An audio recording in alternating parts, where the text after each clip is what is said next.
Now picture this.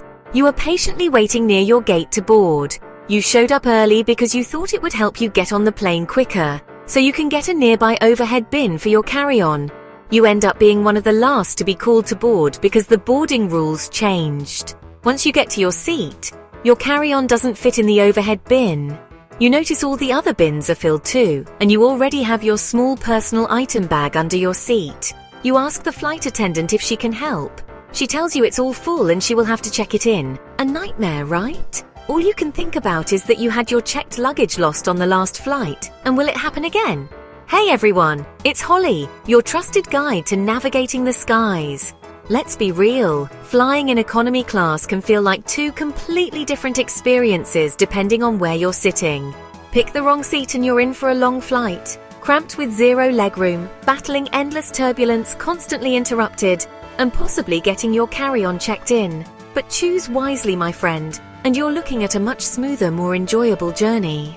Knowing where to sit isn't just about comfort anymore, it's about strategy.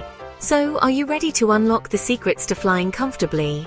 Before we dive into the best seats in economy, don't forget to hit that subscribe button for more essential travel tips and airline secrets.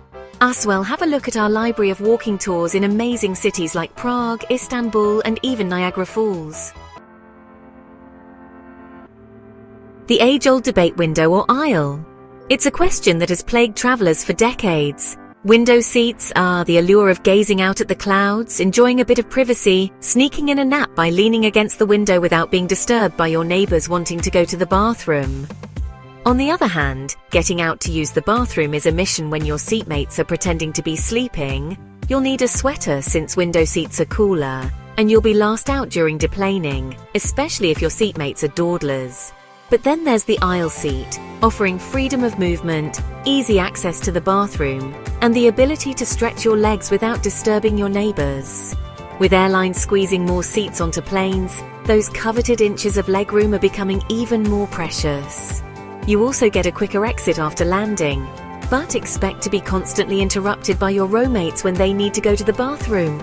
You're more exposed to bumps from people walking down the aisle, and there's no wall to lean on for a better nap. It all comes down to your personal preferences and what you prioritize on a flight. Now let's talk about a game changer in the world of airplane seating. United Airlines' new boarding process is called WILMA, which is an acronym for Window Middle Seat Aisle. This process claims to save each passenger 2 minutes of boarding time by dealing with disorderly boarding bottlenecks.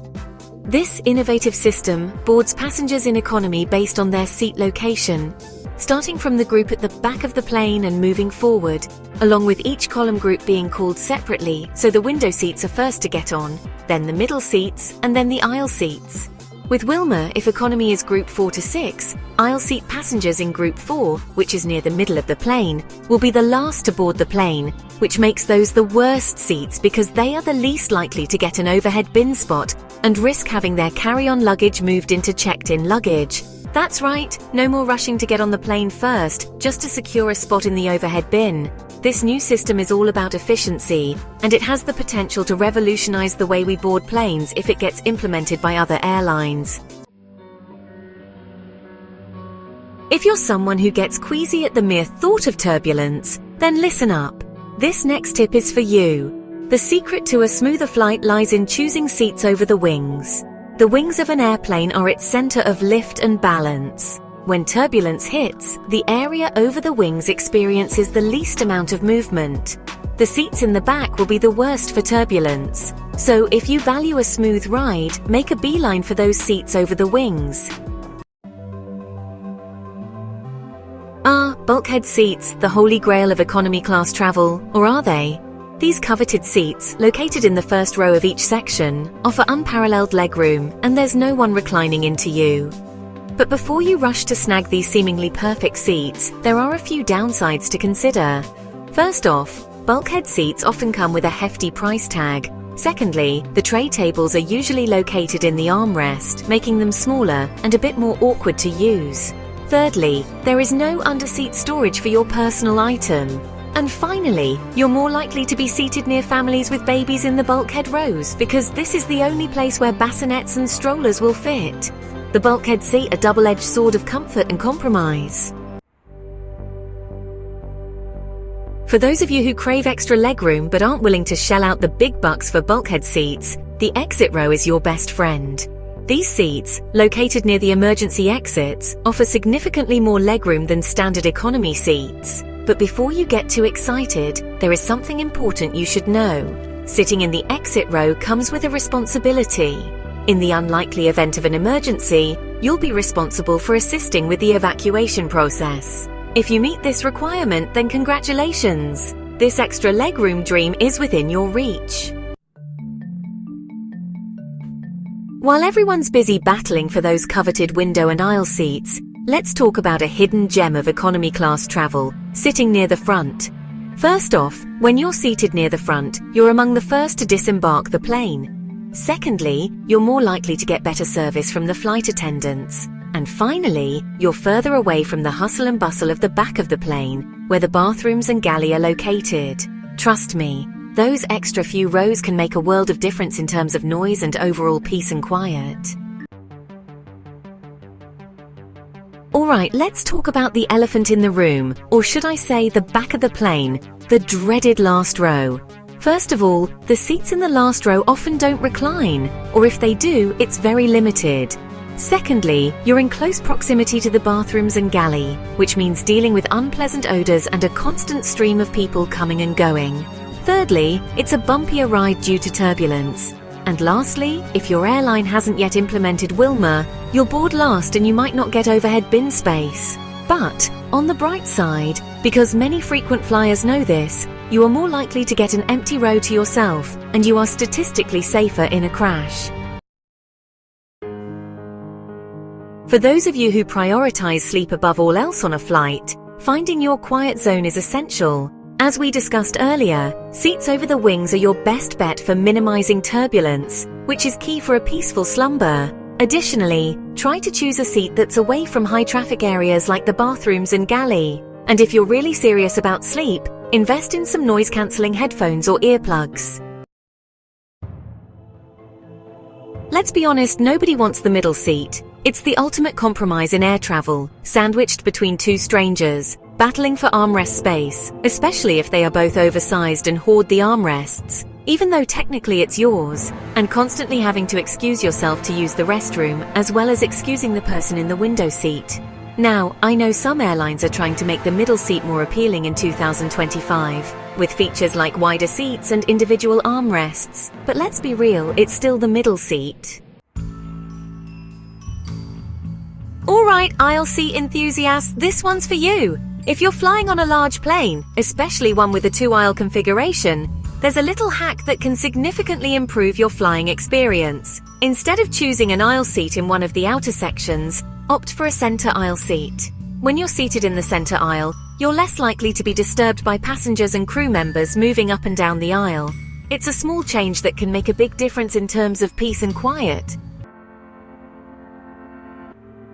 When it comes to choosing the right airplane seat, flight duration plays a crucial role. For short flights, comfort might not be your top priority. You're probably more concerned with getting on and off the plane quickly and efficiently. In these cases, an economy aisle seat near the front of the plane is your best bet if they are not using Wilma.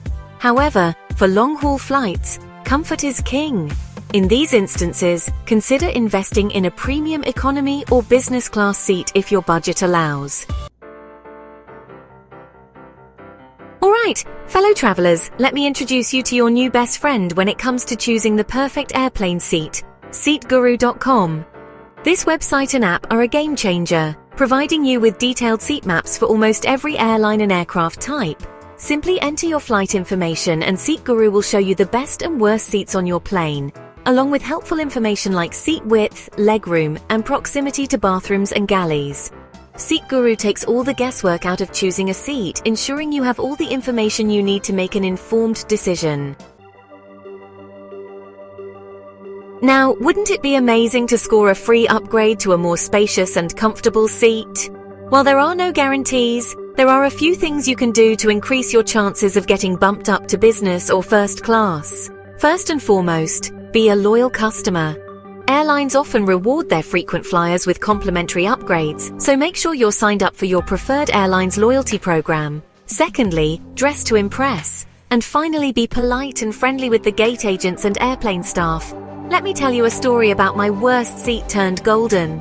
Once on a long flight, I found myself in what I can only describe as the Bermuda Triangle of airplane seats, wedged between two very smelly and very bulky men who claimed both armrests, and a toddler who clearly had a black belt in seat kicking.